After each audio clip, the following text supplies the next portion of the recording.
Strength, solidarity, success. No three words better describe this incredible union of ours.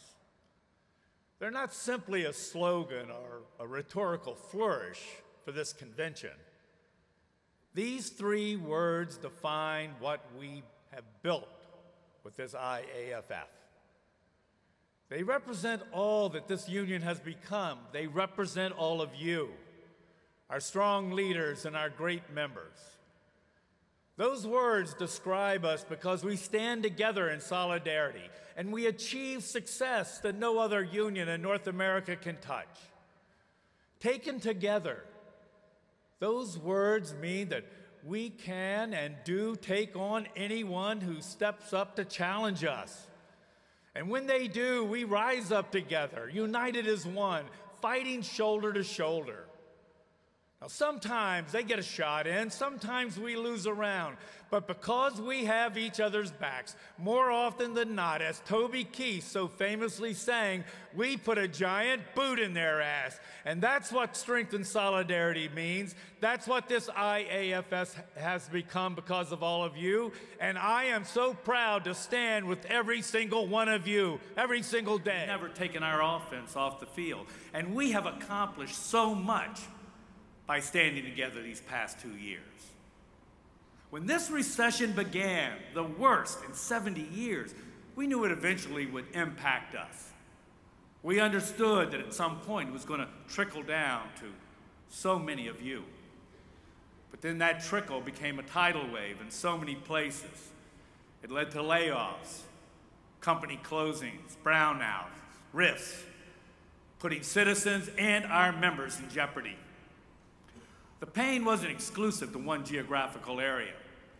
We felt it in the Northeast, in the South, the Midwest, and the West.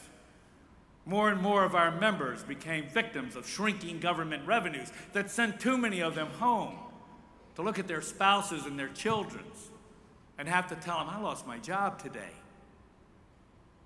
We watched as so many of you search for ways to just try to keep your members on the job, working, sacrificing. But we didn't just sit back on our hands. We didn't wait for a handout. And we didn't wait for someone else to try to find a solution for us. We went to work.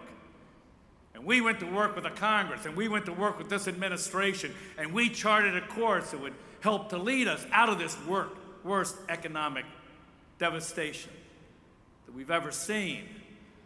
We passed legislation to give the Secretary of DHS the authority to rewrite the SAFER regulations to get our members back on the job and refill those positions that were lost through attrition.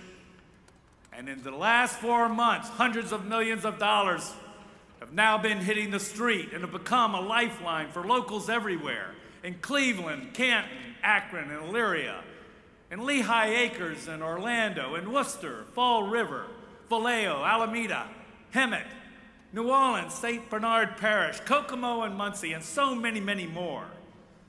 And I'm damn proud of this union because we've already been able, just in the last 3 months, to bring back 1,532 of our own that lost their job, and they're hanging their turnouts back up on their rigs. For 40 years, you've had the right, you've earned the right, you've fought for the right to have collective bargaining, and by God, there's no damn state legislature gonna take it away from us now.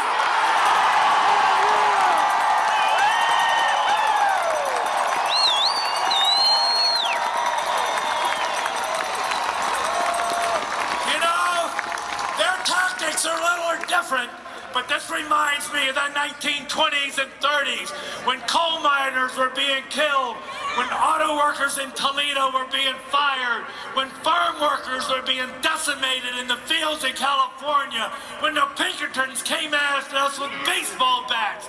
Well, they may not have baseball bats now. They got political pundits. They got right-wing talking heads. They think they've got the people, but they don't, because we are the people. Sick and tired of coming to a city that'll tell you what kind of great heroes you are, that'll put you in the press when you have a big worker, or have a great knockdown, or have a couple of great snatches, and celebrate your work. and throw it all over the media. They'll pin medals on you at times. They'll say all the great words that they can find to celebrate your work, and then turn around and treat you with a contract of zero. And we've got to make sure we just stay together and that we work together and you back your leadership together. Because what they're looking for is a split. What they are looking for is division among us. And whether it's division by generation, some of us a little more tenured and older, against those that may be a little younger, whether it's a split between those of us who are beautiful colors against those of us who are snowy white, what they're going to look at is trying to divide and create a wedge. And we just got to stay tight. And we're in this for the long haul. And we got to remind them that as much as they want to celebrate 50 years ago, they better remember 40 years ago. Because I was around 40 years ago when this local was forced out on strike. And I saw the anger and the pain and those that were scared but ultimately prevailed. So I just want you to know that I am so proud of you. I'm so proud of this local. And I'm going to stand with you. I'm going to march. I lost my voice. We've been spending a week, all of us together, all across two great nations, talking about how we're going to take care of our own and how we're going to continue to provide the incredible service to protect our homeland. The citizens in this country, the citizens in this great city of Philadelphia, are depending on our members to take care of them at their worst of times, to respond in those moments when their loved ones' lives are at stake, to respond to those businesses when they see their life's work potentially to go up in flames. And all our members expect is the fair treatment of a process.